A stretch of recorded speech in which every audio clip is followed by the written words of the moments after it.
தோசைக்கு சூப்பரான ஒரு சைட் டிஷ் பார்க்க போகிறோம். அது என்னன்னா ரொம்ப சுலபமான மிளகு சட்னி எப்படி செய்யறதுன்னு பார்க்க போகிறோம். மிளகு உடம்புக்கு ரொம்ப ரொம்ப நல்லது. வாங்க அது எப்படி செய்யறதுன்னு பார்ப்போம். பெப்பர் சட்னி பண்ணுறதுக்கு அடுப்பில் ஒரு கடாய் போட்டு 2 ஸ்பூன் எண்ணெய் ஊற்றிக்கலாம். இதில் 1 டேபிள் ஸ்பூன் மிளகு சேர்த்துக்குங்க. கூடவே கொஞ்சமாக வெந்தயம் சேர்த்துக்குங்க. 2 காஞ்ச மிளகாய். இதை லைட்டாக வதக்கிக்கலாம். இப்போ 3 தக்காளியை பொடியாக கட் பண்ணி போட்டுக்குங்க. கூடவே தேவையான அளவு கல் உப்பு போட்டுக்குங்க. நான் 1 ஸ்பூன் போட்டுக்கிறேன். தக்காளியை நல்லா குழவா வேக வச்சுக்கணும்.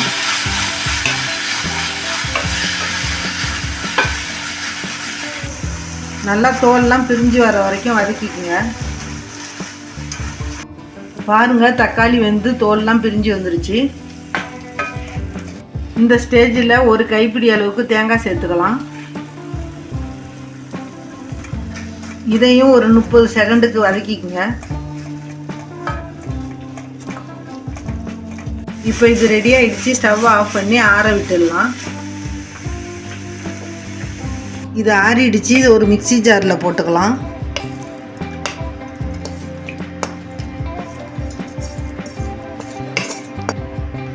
இதில் அரைப்படுறதுக்காக தண்ணி ஊற்றி பேஸ்ட்டாக அரைச்சி எடுத்துகிட்டு வந்துடலாம்.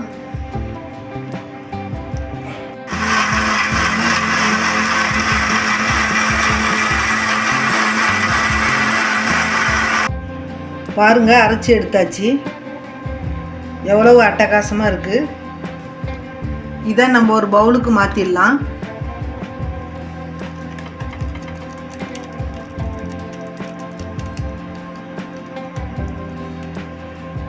மிக்ஸி ஜாரில் கொஞ்சம் தண்ணி கலந்து சேர்த்துக்கலாம். இது தாளிக்கிறதுக்கு இன்னொரு கடாயில் 2 ஸ்பூன் எண்ணெய் ஊற்றிக்கலாம். எண்ணெய் சூடானதும் 1/4 ஸ்பூன் கடுகு. கடுகு பொரிஞ்சதும் கருவேப்பிலை கொஞ்சம் போட்டு தாளிச்சிங்க.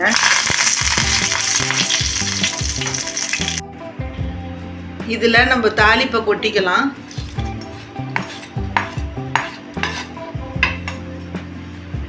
மிளகை ஒதுக்கி ஒதுக்கி வச்சு சாப்பிட்றவங்களுக்கு இந்த சட்னியை செஞ்சு கொடுங்க.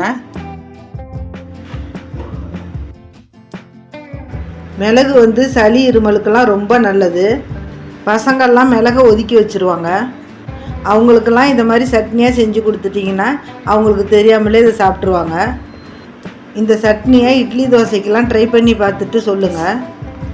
அப்படியே இட்லியில் பரட்டி சாப்பிட்டிங்கன்னா சூப்பராக இருக்கும். மிளகோட வாசனை நல்லா தூக்கலாக அட்டகாசமாக இருக்குது. காரம்லாம் ரொம்பவே கரெக்டாக இருக்குது. இதை நீங்களும் ட்ரை பண்ணி பாருங்கள். அம்மாஸ் குட்டி கிச்சனுக்கு லைக், ஷேர், கமெண்ட், சப்ஸ்கிரைப் பண்ணுங்கள். நன்றி, வணக்கம்.